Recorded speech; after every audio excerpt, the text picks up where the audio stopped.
Hello viewers. ये हमारा 7वां video है और टिप्स के हिसाब से ये 6th वीडियो है। पहला वीडियो इंट्रोडक्शन था और फिर हमने 6 लेसन्स बनाए हैं टिप्स के लिए। और इस वीडियो के माध्यम से मैं बच्चों को इंग्लिश सीखने में टेक्नोलॉजी की हेल्प के बारे में डिस्कस करना चाहता हूँ। और इंटरनेट के बारे में बहुत कुछ कहा जाता है, मगर जैसा कि स्क्रीन पे आप लिखा हुआ देख पा रहे हैं कि इंटरनेट वैसा ही है जैसे कि आप इसका इस्तेमाल करते हैं। मेरा अपना हॉबी म्यूज़िक है और 2010 से मैं म्यूज़िक के बारे में सीखता आ रहा हूँ। और मुझे बताते हुए बहुत खुशी हो रही है कि मैंने जो कुछ भी सीखना चाहा म्यूज़िक के बारे में, चाहे वो सॉफ्टवेयर के बारे में सीखना हो, वेस्टर्न क्लासिकल म्यूज़िक के बारे में सीखना हो, इंडियन क्लासिकल म्यूज़िक के बारे में सीखना हो, वो सब के सब इंटरनेट पर फ्रीली अवेलेबल हैं। और इनफैक्ट आप भी जो ये अभी वीडियो देख रहे हैं ये भी फ्री वीडियो है। तो पूरी दुनिया में ऐसे बहुत सारे लोग हैं जो अपने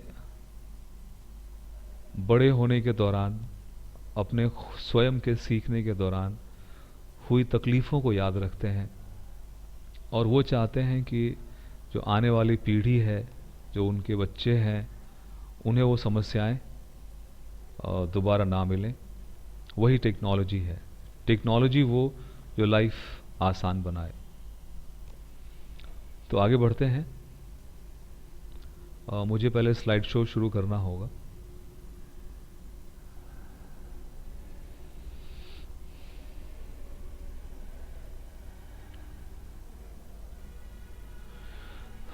अगर आप इंटरनेट का इस्तेमाल कर रहे हैं तो यहाँ पर स्क्रीन पर दिखाए गए वर्ड्स आपको सही जानकारी ढूंढने में मदद करेंगे।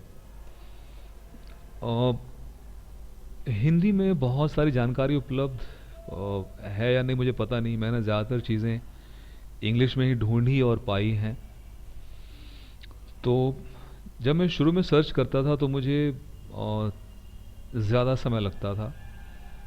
और म्यूज़िक के बारे में सीखते सीखते मैं ये समझ पाया कि इंटरनेट की एक अपनी अलग भाषा है और शब्दों का उसमें उसका एक निश्चित मतलब होता है। और जब आप उन वर्ड्स को इस्तेमाल करते हैं तो आपकी सर्च बहुत एक्यूरेट हो जाती है और आप तुरंत सही वेबसाइट पे पहुंच जाते हैं। तो मैं यहाँ पर ये सारे वर्ड्स एक बार डिस्कस कर लेता हूँ। ESL मतलब English as a second language. Accent neutralization मतलब कोई अगर नेटिव स्पीकर नहीं है और उसको अपना उच्चारण ठीक करना है, स्टैंडर्ड बनाना है, तो उसको कहते हैं एक्सेंट न्यूट्रलाइजेशन। आर्टिकुलेटर्स मतलब लैरिंग्स के ऊपर जो हमारे वोकल ऑर्गन्स हैं, हमारा जीभ, हमारा दांत, हमारा तालू, हमारा नाक, ये सब के सब आर्टिकुलेटर्स हैं। आप इसके बारे में और पढ़ सकते हैं इंटरनेट पर। फोनेटिक्स साउंड की पद्धति है, साइंस है कि इंग्लिश में हम कैसे उच्चारण करते हैं उसको हम सिंबल्स के द्वारा एक्सप्लेन करते हैं, समझाते हैं। और अलग अलग सिंबल्स को हम फोनिम्स कहते हैं। जो अगला वर्ड है यहाँ पर है फोनिम्स। एटिमोलॉजी जो है किसी भी भाषा को उसके रूट से समझने का तरीका है। इंग्लिश का रूट जो है वो लैटिन और ग्रीक है। वोकैबुलरी जो है, वोकैबुलरी किसी भी व्यक्ति के पास जो शब्दों का समूह है जिसका वो इस्तेमाल बोलचाल में करता है उसको वोकैबुलरी कहते हैं। और आपकी जितनी वोकैबुलरी बड़ी होगी उतना आप बेहतर वक्ता कहलाएंगे। एक्सरसाइजेस का मतलब होता है कि आपको स्क्रीन पर एक लिस्ट मिलेगी या सेंटेंसेस मिलेंगे और आप वहाँ पर अपने आप को रिकॉर्ड कर सकते हैं और अपने आप को सुन सकते हैं और कंपेयर कर सकते हैं कि जो स्टैंडर्ड प्रोनाउंसिएशन है ब्रिटिश इंग्लिश का या अमेरिकन इंग्लिश का, उसकी तुलना में आपका साउंड कैसा लगता है। आई थिंक ऐप्स मुझे समझाने की ज़रूरत नहीं, मुझे समझने की ज़रूरत है, मैं पुरानी जनरेशन का हूँ। तो मेरे ज़्यादातर लर्नर्स ऐप्स के बारे में जानते हैं, और गूगल प्ले स्टोर ऐप्स से भरा हुआ है, उस पर करोड़ों ऐप्स हैं, और इंग्लिश के हर फील्ड के लिए ऐप्स मौजूद हैं, मैंने देखा है खुद।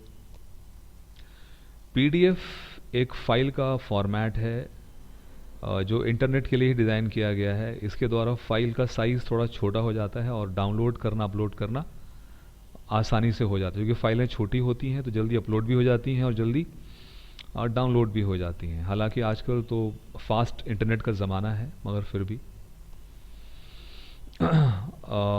ऑनलाइन फ्री लेसन्स, ऑनलाइन मतलब नेट के ऊपर ही, और इनका इस्तेमाल आप तभी कर पाएंगे अगर आपके पास इंटरनेट हो और बढ़िया क्वालिटी का इंटरनेट हो। ग्रामर वर्कशीट्स, वर्कशीट्स जो है आपने अगर क्लास 2, 3, 4, 5 की इंग्लिश किताबें देखी हों तो वहाँ पर वर्क बुक्स होते हैं। तो उसी वर्कबुक में एक्सरसाइज दिए रहते हैं कि भाई फिल इन विथ प्रीपोजिशंस या ऐड कंजंक्शंस, जो भी। तो आपको नेट के ऊपर वर्कशीट्स मिलेंगे जिसका इस्तेमाल आप प्रैक्टिस के लिए कर सकते हैं। मगर मैं समझता हूँ कि अगर आपके पास कोई अच्छी ग्रामर की किताब है तो आपको सारे वर्कशीट्स वहाँ मिल जाएंगे। MP3 ऑडियो और MP4 वीडियो, ये ऑडियो वीडियो के वो फॉर्मेट्स हैं जिसमें फाइल साइज़ छोटा होता है, तो इसमें डाउनलोड करना आसान भी होता है और सस्ता भी पड़ता है। और जो अगले 3 वर्ड्स आप देख पा रहे हैं यहाँ पर, टिप्स, टेक्निक्स और ट्यूटोरियल्स। और जब मैं म्यूज़िक के बारे में सीख रहा था तो मैं इन्हीं तीनों शब्दों का इस्तेमाल कर करके मैंने सारा कुछ सीख लिया, टिप्स, टेक्निक्स और ट्यूटोरियल्स। टिप्स में आपको अक्सर ब्लॉग्स मिलेंगे जहाँ पर लिखित में जानकारी मिलेगी आपको। टेक्निक्स में आपको टेक्निकल साइट्स मिलेंगे जहाँ पर आपको चीज़ों को एक्सप्लेन किया रहेगा डायग्राम्स के द्वारा। और ट्यूटोरियल्स में आपको मिलेंगे वीडियोस, जैसे कि आप मेरा ये वीडियो देख रहे हैं, ये भी एक ट्यूटोरियल ही है, और यूट्यूब पे ट्यूटोरियल्स की भरमार है। और सबसे आखिरी में, जब भी आप गूगल में कुछ सवाल पूछना चाहते हैं तो अभी तो उसका ऐड भी आता है, व्हाट इज़ एग प्लांट, एक ऐड में आता है ना, व्हाट इज़ एग प्लांट। तो आप वही चीज़ करें, टाइप करें व्हाट इज़, और आप जानना चाहते हैं व्हाट इज़ फोनेटिक्स, तो लिखें व्हाट इज़ फोनेटिक्स, उसके आगे क्वेश्चन मार्क लगा दें और गूगल आपको जवाब वहीं पे देगा। सर्च करें उसको। आगे चलते हैं। और यहाँ पर एक सॉफ्टवेयर का मैं जिक्र कर रहा हूँ, ऑडेसिटी। ये एक फ्री सॉफ्टवेयर है। इसमें आप MP3 इंपोर्ट कर सकते हैं और फिर अपने आवाज़ को रिकॉर्ड करके अपने आवाज़ को कंपेयर कर सकते हैं स्टैंडर्ड साउंड से। ऑडेसिटी कैसे यूज़ करना है मैं इसका एक वीडियो बनाऊंगा आपके लिए, थोड़ी प्रतीक्षा कीजिए। ऑडेसिटी में जब आप रिकॉर्डिंग करेंगे तो उसका कुछ लुक ऐसा ही होगा। ये जो आप ब्लू वाला लंबा लाइन देख रहे हैं, ये बेसिकली ऑडियो रिकॉर्डिंग का डिजिटल ट्रांसक्रिप्शन है। आप स्क्रीन पे देख पा रहे हैं, ये वॉइस की रिकॉर्डिंग है।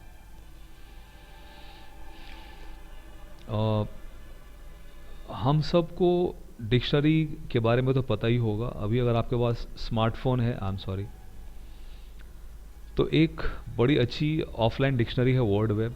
मैं इसका इस्तेमाल पिछले 7-8 साल से कर रहा हूँ।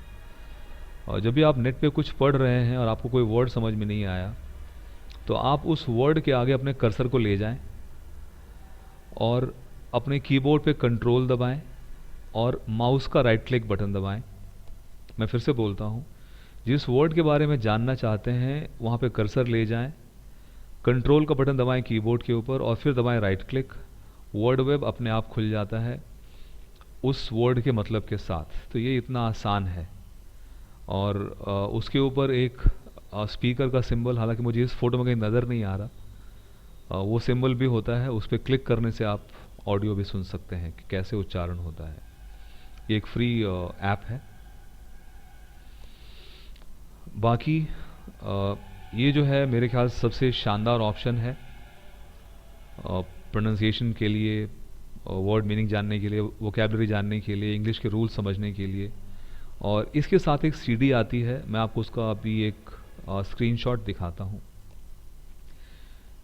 इसमें आप किसी भी वर्ड का मतलब ढूंढ सकते हैं, उसका साउंड जान सकते हैं, और इसका इस्तेमाल कैसे करना है मैं इसका एक वीडियो आपके लिए बनाऊंगा। ऑक्सफोर्ड और मेरियम में बेसिक अंतर यह है कि ऑक्सफोर्ड जो है वो ब्रिटिश इंग्लिश के ऊपर फोकस ज़्यादा करती है, और मेरियम वेबस्टर अमेरिकन है, जहाँ तक मुझे पता है। पीडीएफ को, फाइल्स को रीड करने के लिए आपको चाहिए एडोब रीडर। ये आसानी से डाउनलोड हो जाता है, कोई परेशानी नहीं होगी आपको। और एक फ्री मीडिया प्लेयर, हम सब जानते ही हैं इसके बारे में। और वीएलसी में एक बहुत ही बढ़िया ऑप्शन होता है प्लेबैक को स्लो करने का। तो आपने कोई वीडियो डाउनलोड किया जो आपको समझ में नहीं आ रहा हो, तो आप वीएलसी का इस्तेमाल कीजिए। ये लगभग सारी फाइलें प्ले कर सकता है, हर फॉर्मेट को प्ले कर सकता है। आप प्लेबैक पे क्लिक करें और वहाँ पे ऑप्शन रहेगा स्लोअर, आप उस पर क्लिक कर दें, अपने आप वीडियो धीमा हो जाएगा। आप मेरे इस वीडियो को भी डाउनलोड कर सकते हैं, और अगर आपको लगता है कि मैं बहुत तेज़ बोल रहा हूँ तो आप मेरे इस वीडियो को भी प्लेबैक में जाके स्लो कर सकते हैं, ताकि आप मुझे ठीक से समझ सकें। और सबसे आखिरी में कि इंटरनेट जो है वो सूचना का महासागर है, और आप इस स्क्रीन को पढ़ लें पहले।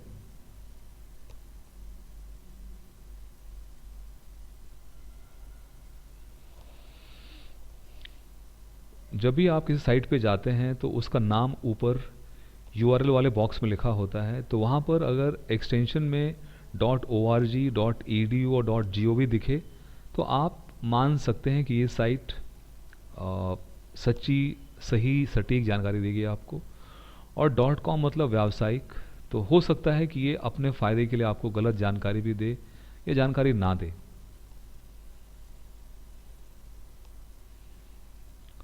और ये कुछ वेबसाइट जिनका इस्तेमाल मैं पर्सनली करता हूँ कुछ सीखने के लिए, जानने के लिए, तो इनका इस्तेमाल आप भी कर सकते हैं।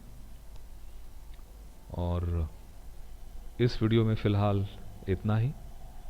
मैं नहीं कह रहा कि इतने यही वेबसाइट सबसे अच्छे हैं और वेबसाइट अच्छे नहीं हैं, ये मैंने यूज़ किए हुए हैं इसलिए मैं बोल पा रहा हूँ उनके बारे में।